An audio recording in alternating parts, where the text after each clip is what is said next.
All right, what is going on, everybody? Welcome back to another day of SaberSim's DFS office hours. Today is Wednesday, July 23rd of 2025. Looking ahead here, we did have a 6-game early MLB slate get underway already. Good luck to all of you playing that slate. There is a 5-game main MLB slate later this evening. There was some LCK back for League of Legends today. We had 18 tennis matches get underway a couple hours ago. Good luck to all of you playing some tennis. And then later this evening, there is a single WNBA showdown slate. And then we have golf teeing off tomorrow morning. And then we also have live golf on Friday of this week. So should be a fun day of DFS. For those of you who are new here, welcome. My name is Andrew, one of the coaches over here at SaberSim. This is a show where we go over how to use the SaberSim app, answer any and all DFS related questions, get your questions in one of 3 ways here. First off, send us an email, support@sabersim.com. Second, post it live in the YouTube chat. Third way, post it in the office hours channel in our Discord server. If you're not in our Discord and want to get access to that channel, there's a link in the description of this video. You also get access to our similar channels, individual sport channels, and you get access to the rest of the SaberSim team. Just can't say enough good things about the Discord. But with that said, we do this show Monday through Friday, 4 p.m. Eastern, and then we do this show on Saturdays at 12:30 p.m. Eastern. So tune in any one of those.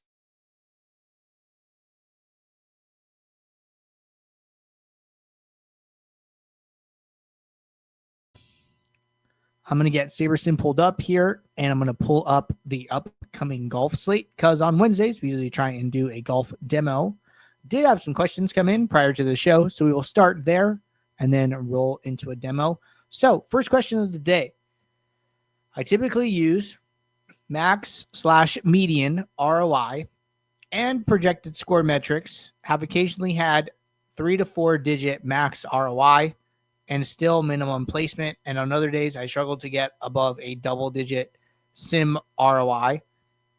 Any insight on what should be a reasonably expected portfolio SIM ROI? I usually try a few times to increase when single to double-digit, but beginning to think also need to begin adjusting when astonishingly high or ignore max and concentrate on a median, a better approach. Okay, so a couple things here, right? It sounds like these are pre-slate SIM ROIs, right? So in general, max, I would expect max to always be like really high. Usually max means like, what is your ROI when like you win the contest, right? It's also going to depend if you're looking at this pre-slate versus late swap, right? Because late swap is using actual scores like as they come in. So your late swap ROI, like if you get off to like a really good start on a slate, your late swap ROI could be really, really high because it's saying like, hey, you are live to win this contest. Like when we play out the sims for the rest of the contest or like play out the rest of the games that haven't started, you win a certain amount of the time. And like max is like your max achievable ROI, which is, effectively like winning the contest, right? So that's something to be aware of. Now, as far as like what I think you should look at, me personally, I just use average ROI, which is close to median ROI. I'm like fairly positive that anytime, you're building, like, yeah, you have a chance of winning. So I'm not super concerned about like my max. As far as my min, I will just like set an ROI greater than 0 filter. That way I don't have to worry about my min. Only time I would like worry about my min is like if I'm making a bunch of changes and I'm like worried that I'm going to dip into negative ROI territory. So that's why I personally just like focus on like either like median or average ROI. I think those are fine to look at. Now, I think that if you're seeing really high ROIs, a couple things could be going on. Number one is you've made a lot of projection adjustments, right? Like if these are the baseline projections, right? And I increase Sam Burns by 10 points because I think he's going to win. The field lineups are being created off the assumption that Sam Burns' average projection is 79.6. Now, if I were to give his projection as like an input to the field lineup, saying, no, create the field lineups as if he's projected for 89 points, well, then his ownership is going to be like way higher, right? Like he might be 75% owned, like if that was like the circumstance, right? Because he's so further away from the next closest golfer, his value goes up, and he's just like an amazing play at that point, right? So when you increase his projection, and I'm not saying you did, but I'm saying it's a possibility, right? When you use custom projections, make adjustments, those get taken into account in the contest sim. And the way it happens is whatever the player scores, we basically add your adjustment on top of that. So Sam Burns scores, 109, right? He has his 85th percentile. He now scores 119. And then, same for like every other spot. So you're basically saying this player does so much better, and you probably built lineups with that. So then you end up with a lot more exposure to him in your pool, which like inflates your ROIs, right? So custom projections, you got to be a little bit careful with contest sim ROIs. Number 2 is obviously late swap. If you're doing good and your sim ROIs are going up, that's actually a really good thing, right? It means you're off to a hot start. And then the last thing that I do want to mention, talking about like, hey, some might have like single digit ROIs, some might have double digit. The payout structure and the contest are going to impact these, right? If it is a, 129,000 entrant Millie Maker is like a lot different than like a 5% to first single entry with like 200 people, right? So some of this comes down to like format. Some of it comes down to unique entrants, like how many people does it take to fill up this contest? And then other thing is like how top heavy is the payout structure, right? So all of those things can lead to differences in ROIs across contests. I wouldn't be so much comparing my ROIs between my groups. Like if I have, 2 groups and I have, 2 contests, I'm like, oh, why is, the average ROI in this one 100% and the average ROI in this one is like 20%, right? That's probably more a circumstance of the contests. So I wouldn't read into that too much, but feel like we hit all the different spots here on this question. Let me know if there's something I missed or need clarification or any type of follow-up, but good question to get us started. All right, next question. Using Portfolio Plus, how are the contest sims used to create lineups? When using min uniques, the lineups were sorted by ROI or whatever metric I wanted. What metric or metrics are being used for Portfolio Plus? How do I influence what is picked? Okay, so with Portfolio, well, let's talk about ROI, right? So with ROI and uniques at 1, your lineups are ranked highest ROI to lowest, okay?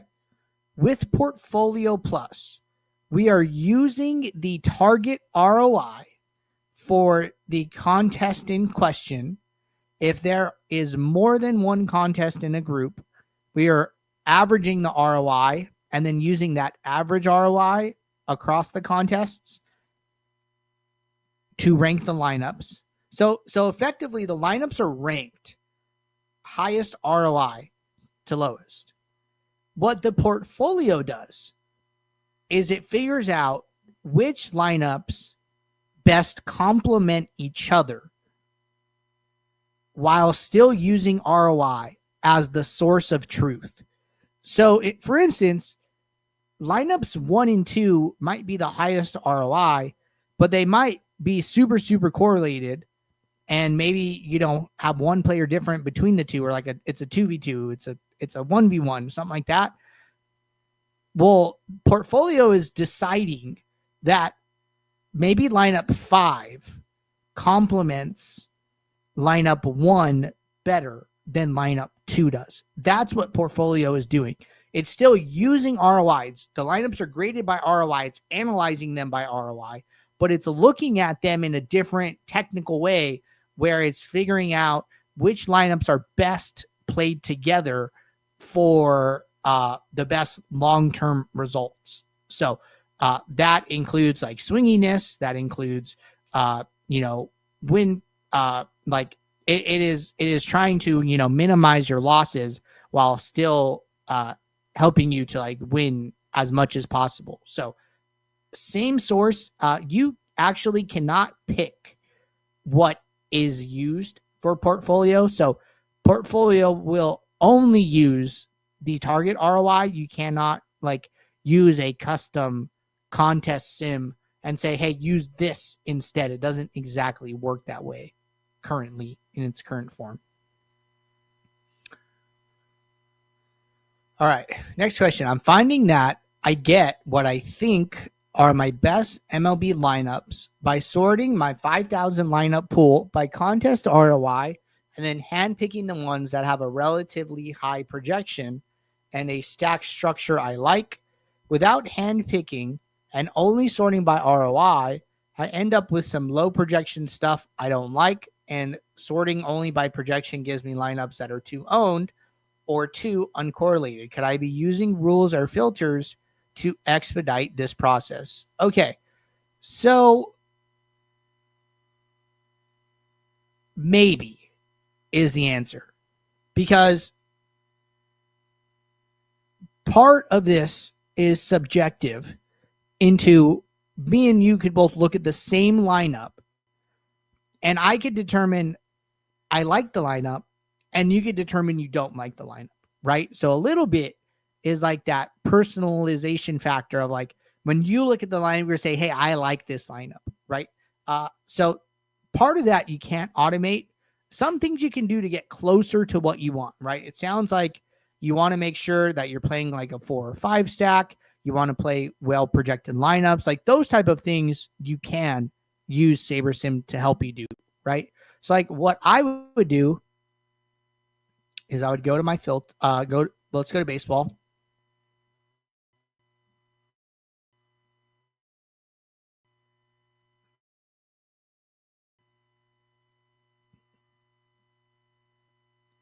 Okay, so I come to baseball. So the first thing I could do is set a rule, right? And I would use a stack advanced rule. I think the advanced rules are the best. Always change pitcher to greater than or equal to 0. Change this option with all positions to greater than. Oh, let me remove myself. Scoot over. All right. So greater than or equal to 0 for pitcher. All positions, this is basically all batters, greater than or equal to 4. And then I would save that, right? So that accomplishes the stacking part that you're looking to do. Then the second part of getting rid of some of the low projected stuff, right? Now, the way I recommend doing this is to run the build.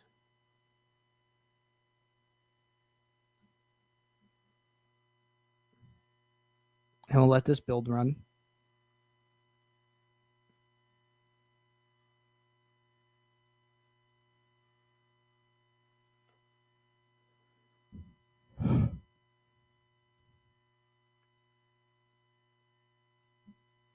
All right, build's almost done.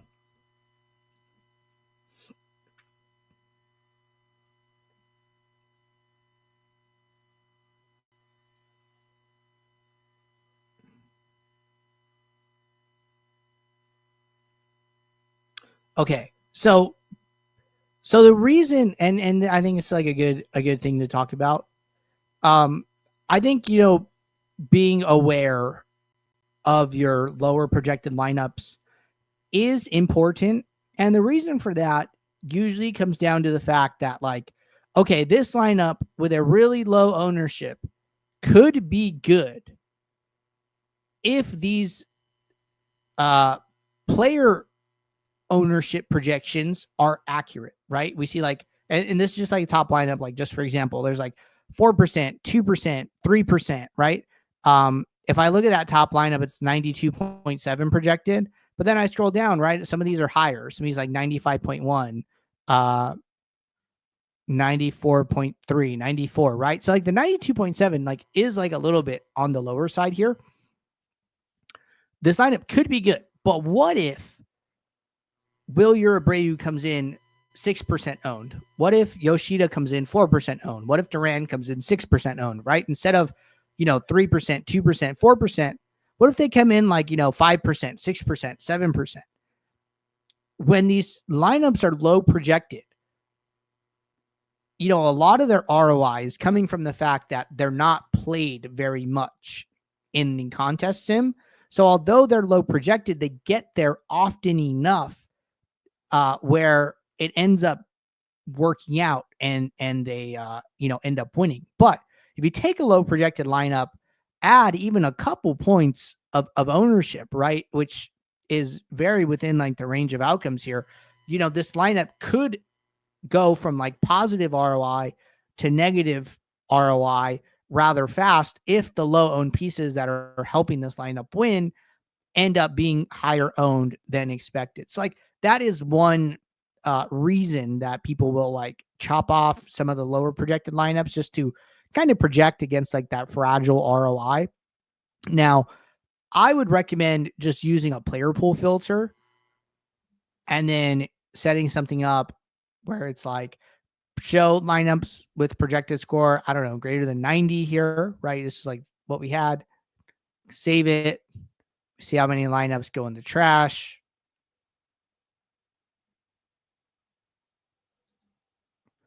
And like 164, right? And maybe that's like I always talk about like 10 to 20%, right? It's like for me, that might be like a little much, but here, right? Okay, great. You add in this step, sure, but your top lineup hasn't changed, right? You still have that same lineup. So like I might look at this like, well, it's projected well enough. I'm okay with this. And then somebody else might look at this and say like, I don't like it, right? So I think there are ways to get closer to what you want, right? Like a 4 or 5 stack rule, a projection filter to filter out like some of the lowest projected lineup so you don't have to even consider them.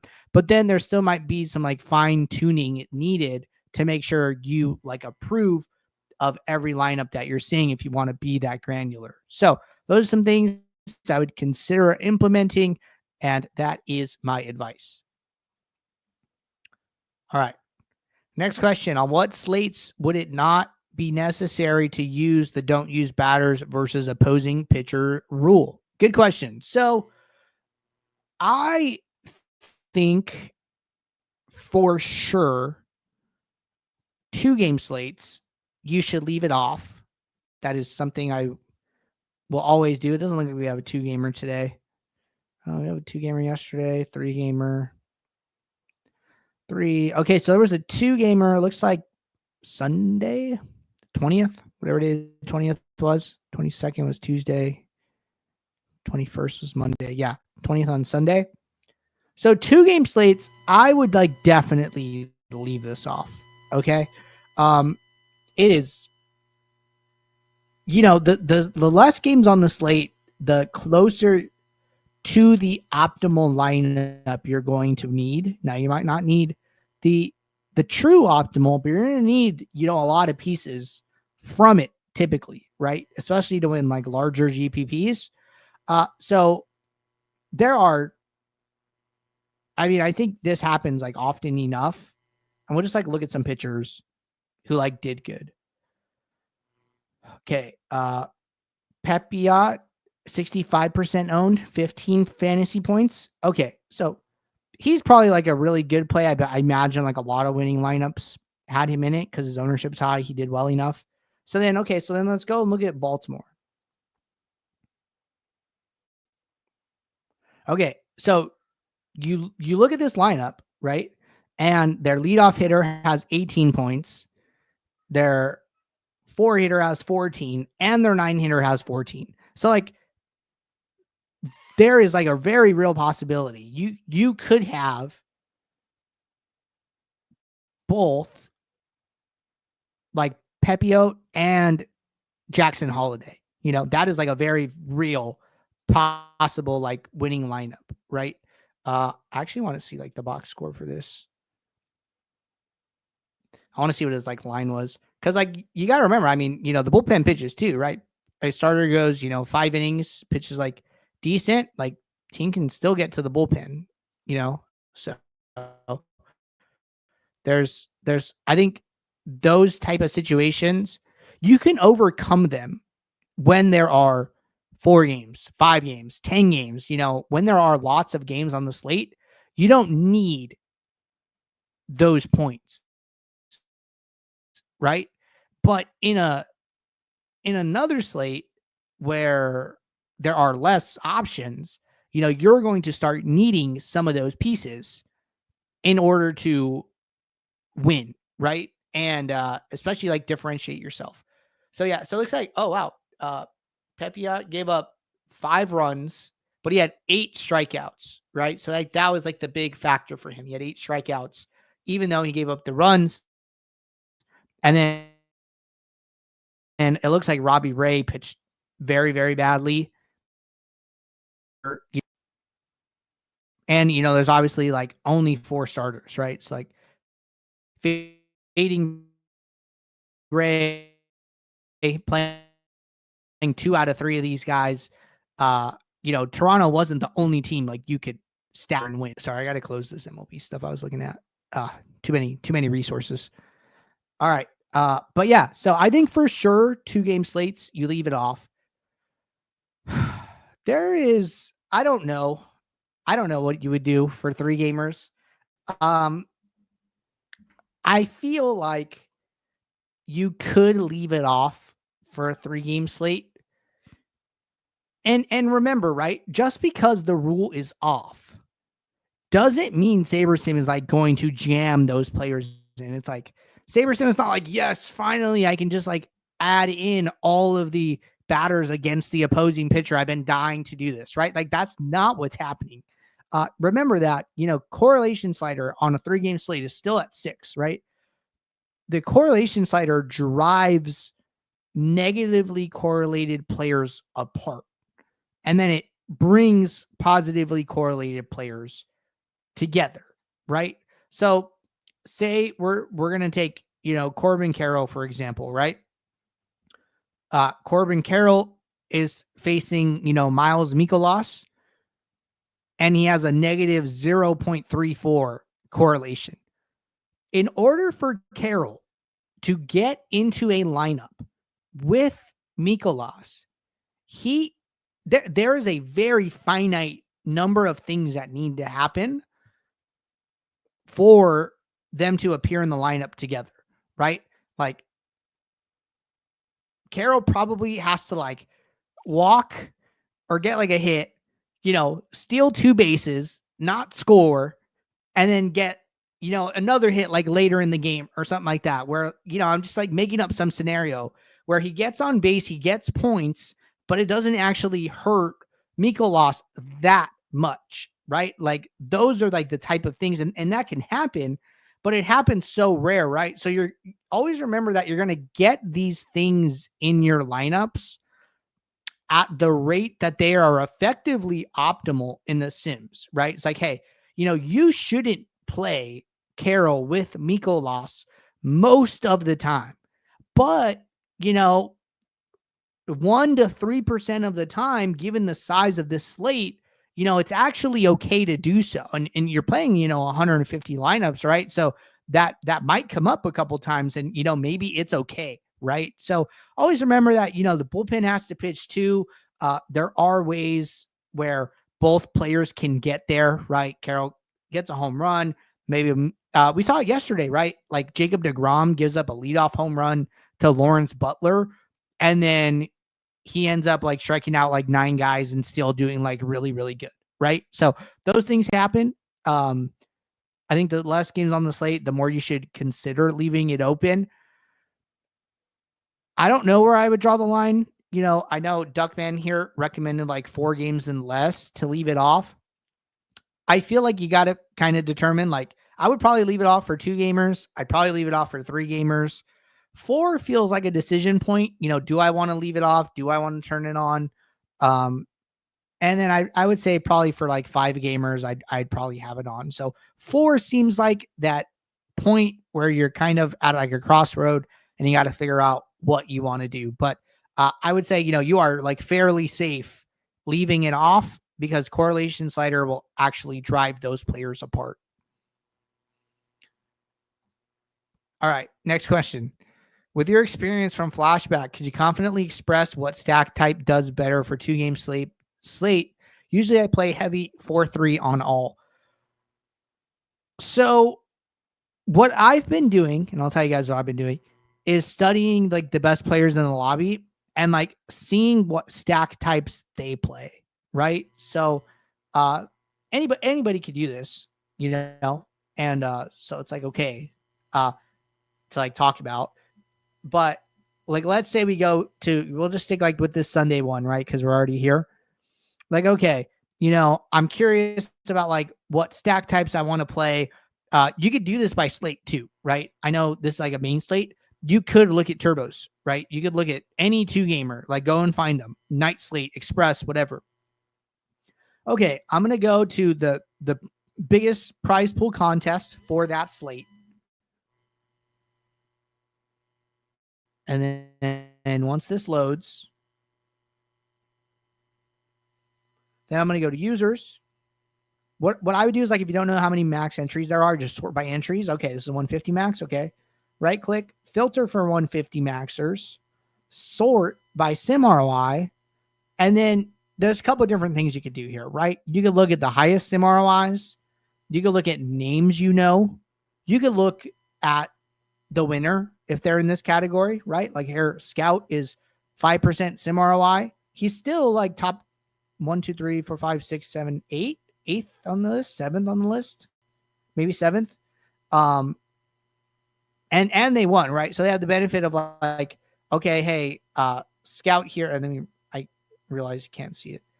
Scout is like good SIM ROI, and they won. You know, let's go see what they played, right? Okay, so I go to the magnifying glass, filters for their 150. When it filters for their 150, it also displays their exposures for their 150.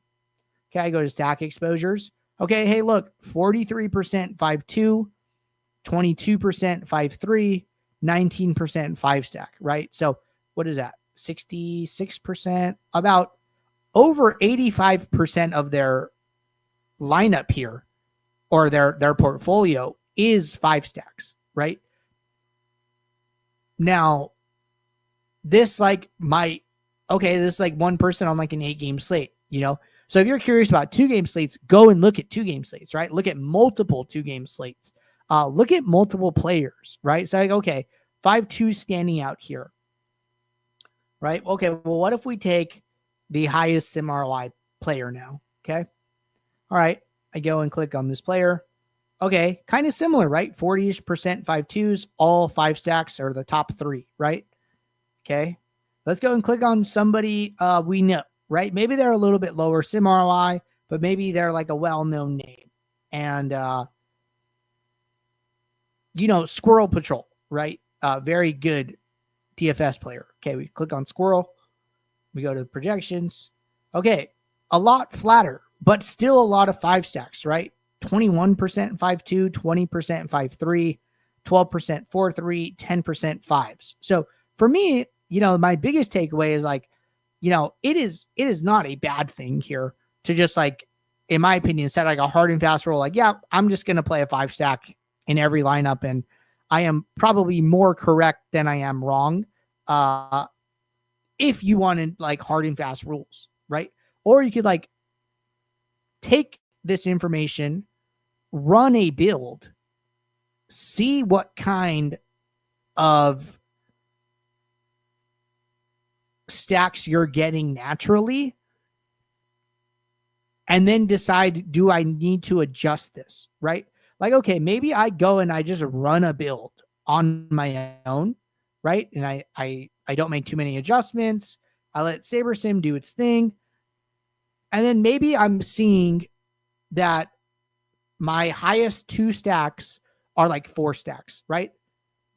But what I would probably do in that situation is like, you know what? Maybe I need to like crank up correlation a little bit, right? Maybe I want to tell the builder, you know, kind of based on what I'm seeing, I want my lineups to have more stacks. And one of the easiest ways to do that is to just increase the correlation slider, right? So I could do that here. So those are like the type of things, those are the ways you can get answers to those type of questions. And then If you only play FanDuel, I know I don't have flashback for FanDuel.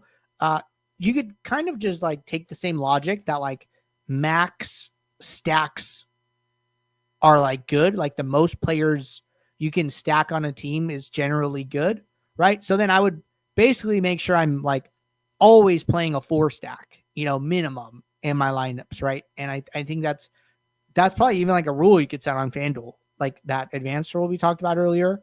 You go to stack, you go to advanced, you go to pitcher greater than or equal to 0. And then you go to batters and then you set this to 4.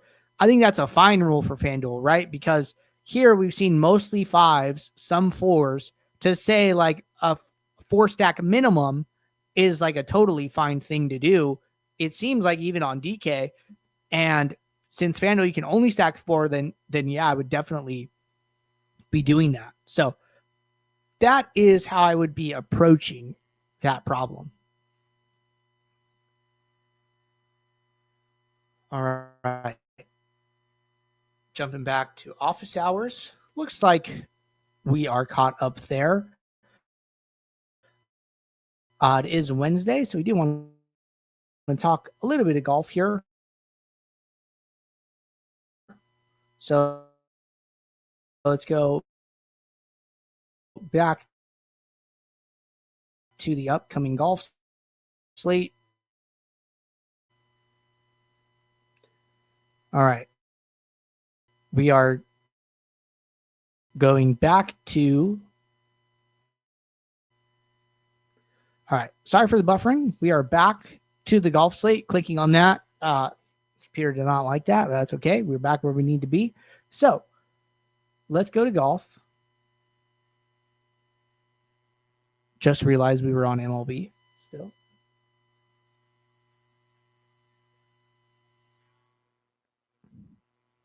Cool. So for golf, let's say we're going to build, 5,000 lineups.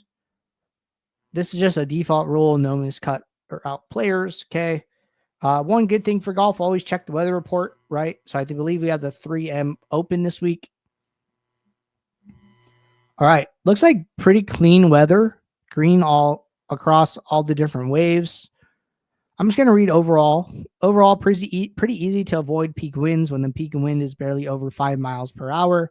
I don't think the weather is a big player here. I may be galaxy burning things, but I like the idea of early golfers on Thursday, maybe getting to take advantage of some slower and softer greens after the rain Wednesday night. By the afternoon, sun comes out and the greens may speed up a bit. I'm going to stick with all green here, minimal weather impact. And so we're not going to need any like tee time rules, anything like that. So outside of doing making adjustments for like hourly golf weather, and just to be clear, I was talking with somebody about this in support. Our sim accounts for weather. However, it accounts for it on a daily basis. So there is a forecast in the sim for Thursday. Now, what some people do is like get more granular with the weather report and try and understand it on an hourly basis so they can take advantage of like usually like the 3-hour break between like morning golfers starting and afternoon golfers starting. We do not account for weather on like that hourly basis. So weather is in the same as far as like scoring environment and conditions, but you can get more granular, which is where like tee time rules come in. All right. So we're back here. We made our 2 adjustments, 2 projections, just going to make the minimum there.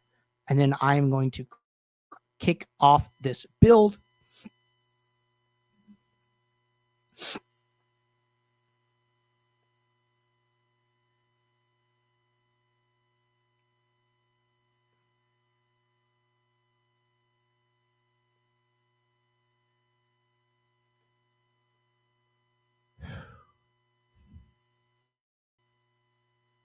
All right. So lineups are finished. Our sim should kick off here. And it does. Cool. I'm going to close the pool. We're going to sort.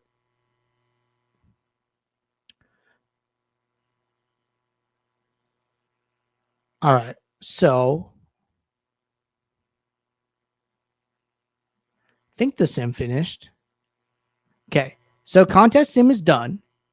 Right now it's sorting by uniques. So we're going to change this to portfolio. I do want to just like note this, right? Like look at some of the differences here. Uh-oh.